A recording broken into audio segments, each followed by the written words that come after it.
Hello YouTube, today I'm going to teach you how to make your night finder shoot up to 100 feet.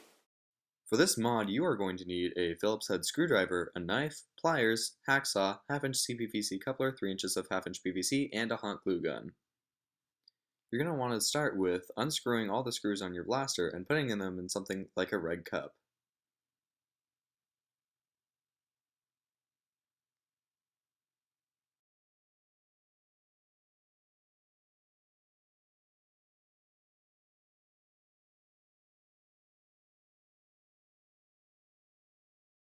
Are you done with that?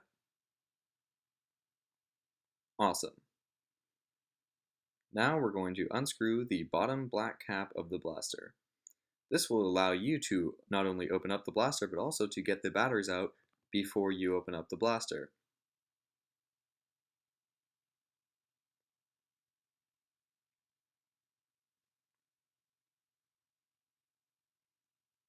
Now we can start taking apart the blaster.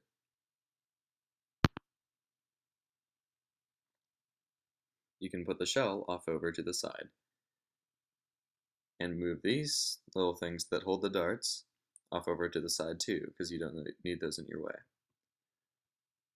Now you can start with removing the electronics inside of this blaster, because the laser pointer really doesn't do anything much to help you. So we're going to take this out.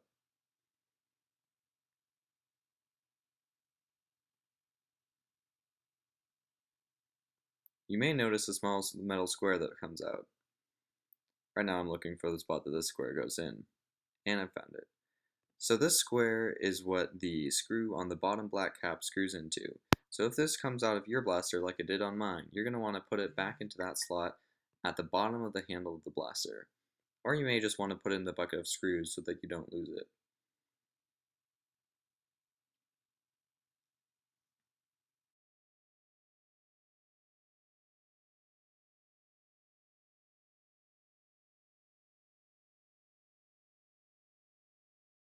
Now we can start unscrewing the internals. You will start with unscrewing the plunger tube.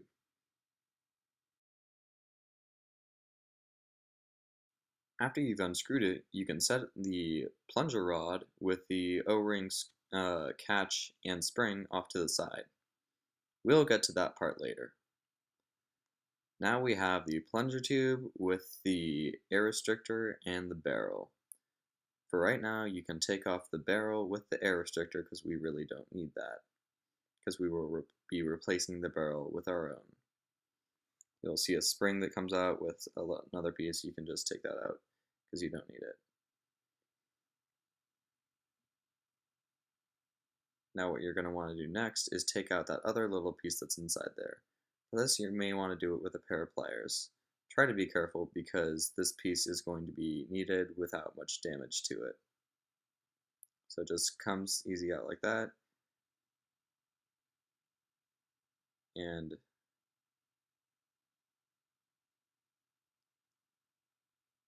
alrighty, so now we have the shell, which you can put off to the side. And we have our plunger tube with our little end cap part. What you're going to want to do is you're going to want to take this end cap and get that little middle part out of it. You can do it by drilling it out, or what I do is I cut it out with a knife. Now what you're going to want to do with this end cap is cut out the 3 little prongs, so that's what I'm doing right here. Sorry, that was my phone. Now that you have this, you're going to see that there's still 3 little prongs in there, and you want to keep those in there because it lets the half-inch PVC coupler fit in there quite nicely like that. I'm going to add a little bit of super glue to it because I find that really helps increase the seal. I'll just make a small thin line of super glue around that, and then you can slide it right on and twist a little bit, which helps. Now you can just take this and set it off to the side, or actually we'll use this and glue it into here on the other side of this. There's a little notch in the plunger tube which lines up with a knob on the orange round part. So when you glue them together, make sure that you have them set up as so, like so, in this way. so that it works. Alrighty, now that we have that super glued in there, I'm just going to put a thin line of super glue over that area so that we can maybe increase the seal if any air is still leaking out of there, which is very highly possible. And just put a little ring around there. Now we can move on to the plunger rod. Now you're going to want to take the spring off, and the next step after that may surprise you. Once you take your spring off, we will be replacing it with the Mega Magnus spring. Yes, that's right, we are going to be replacing it with the best Mega Blaster spring. Now, you may not have it just lying around at home, but I did, and I decided I would throw it into Nightfinder to see how it works, and I found that it works very well. So we're going to put the cap back on, screw it on there. It works so well because it creates a very light draw or prime with a very powerful and quick shot or firing off when you pull the trigger. Now it's going to be quite difficult to get this to go back into the blaster because of the length of the spring. But first we will be making a tighter or better seal. For this you're going to need your pair of scissors and you're going to need your Teflon tape.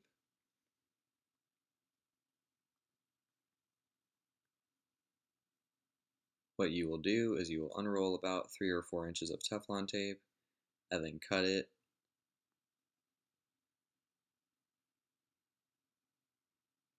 Once you've cut it, you're going to cut it at the bottom in half, like so. Then you will slowly pull it apart from both ends, which will create 2 pieces of Teflon tape. Put one piece off to the side, we'll be using that later. Now you will be taking this piece and wrapping it around the inside part once you've cleaned off all the grease. This just makes it easier for you to fit all the Teflon tape in there because you don't want any to be on the plastic on the outside. So put it all in, then you're going to do the other piece. Now that you've done the other piece, you can try fitting it into the barrel. You may find, or the plunger tube, you may find that it's a good seal, but you might want it just a bit tighter. Have it tight enough to where it's still moving, but kind of has a little friction against it moving because you don't want it too tight to where it's not moving, but you don't want it so loose that it's just freely moving within the barrel. I'm going to cut another piece and put one more piece around that.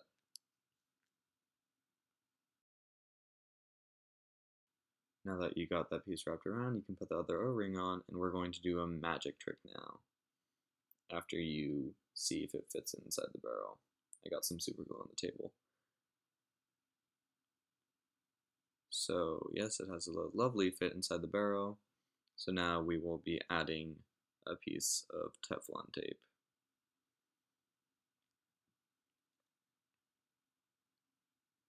What you'll be doing with this is you'll be wrapping it behind the O-ring. Do not have any on the O-ring because that will seriously mess things up. Make sure all of it is behind the O-ring. This creates a ramp that when the plunger rod is going forward, it pushes the O-ring back onto that, which expands it, which gets a better seal and makes it so that when you pull it back, it goes down off the ramp and allows for it to not create a vacuum inside when firing, because you prime it and then fire so quickly that there could be a vacuum inside. Just making sure that there's all that stuff is underneath and behind the O-ring, and we're good to go.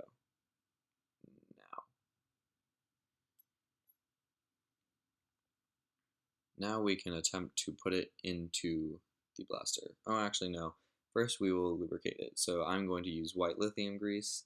You can also use just any silicone, or not any silicone, but you can use silicone grease just as well. Just put it on your finger and rub it around inside. Make sure that you have it well spread out.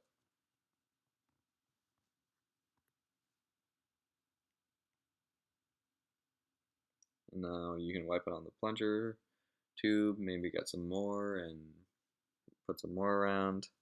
Just try not to use too much because that can be bad for it. Now that you're comfortable with how it is inside of there, now you can put it into the blaster or into the shell. And this is where the tough part starts. Alrighty, in order to help with putting the blaster back together, you're going to have to cut out the front part, so I'll show you that. Alright, I've cut out one side of it, and I decided to cut off the front part too, and I also cut off the front part of the other one, so soon it will look like this on the other side. I'm just following this green kind of line here. Alrighty, I am back, and now I have cut the blaster down to this. I don't know what this is. I got it at Goodwill and it was just like that. Darts, oh disaster. This won't be a disaster though. Anyhow, so you can smooth down where you've cut with a file. I didn't really need to do that because I found that my cuts, they're a little bumpy, but I can fix that later. I'm too lazy. Anyhow, now the hard part. Getting it back together. Now, for most of you, you're going to be like, oh, that's lame, that's not hard, that's easy. Well, no. Now, in order to do this, you're going to have to pull back the spring and keep it compressed while you put the catch into where it's supposed to go. My god, this is going to be difficult. I've done it once, so I can do it again. Alrighty, maybe you're going to have to kind of experiment with ways on how to get this to actually go in. Because, sorry if my head's in the way, because it is just an absolute nightmare. Alrighty, so I've gotten in that you have to make sure that the spring is there. Now I have to get the, oh, there we go, and it's off.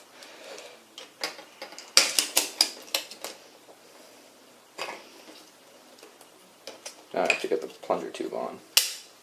Oh dear. Don't like the sound of that.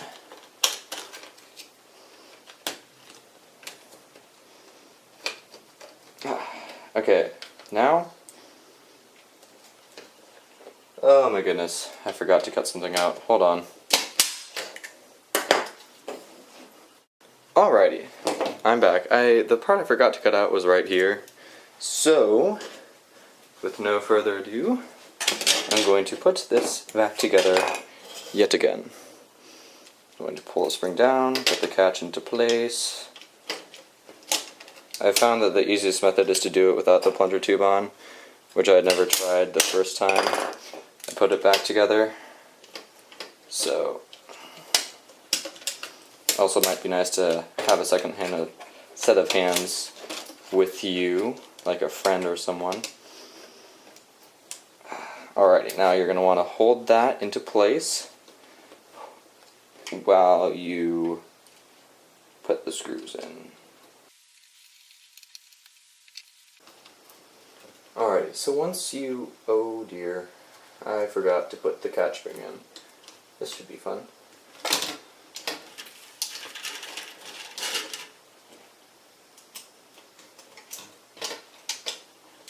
Actually, this should be easy. Anyhow, so once you get it all back together like this, you're going to notice that after many shots, these, oh, there we go. These are going to start bending forward, as you can see clearly right there, because they don't belong bent. So, what you can do, and what you should do, is you're going to want to push it back, push really hard back, and put some hot glue back down in there, just kind of to secure it into place. Give it a little bit more support. This is a blaster that we're talking about. You want to treat it like your child, not like someone else's child. So now that you've done everything, you can just screw it on back together.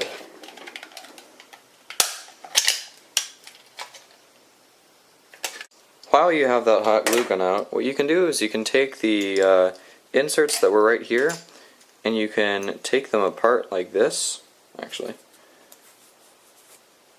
yeah, you can take them apart like this and just hot glue them right here onto the side, kind of, here and here. And then you can hold 4 darts instead of 2 darts. 2 extra darts. Look at that magic. So, yeah, that's that.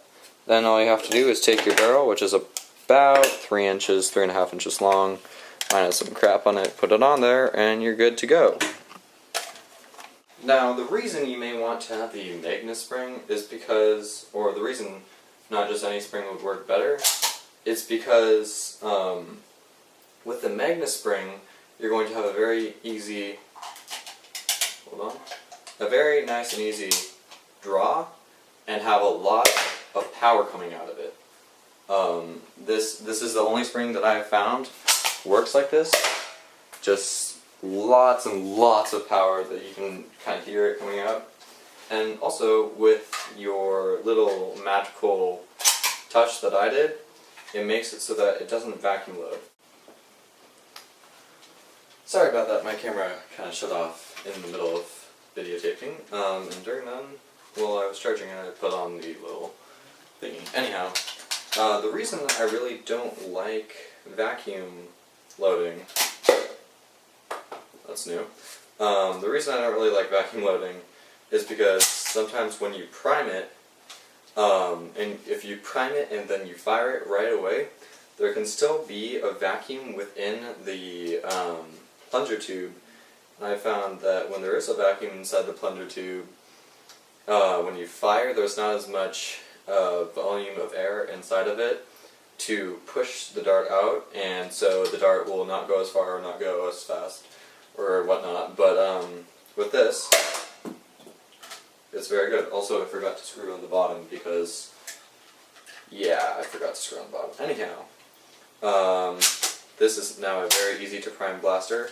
Unfortunately, it doesn't have as great of a seal as my other one does. I have an amazing seal on my other one. This one, it's just kind of, you know, like, I can fix that, but it's a little disappointing that it has a seal like that. But yeah, for now, this is what's to it of the blaster. With my other one, I was getting easily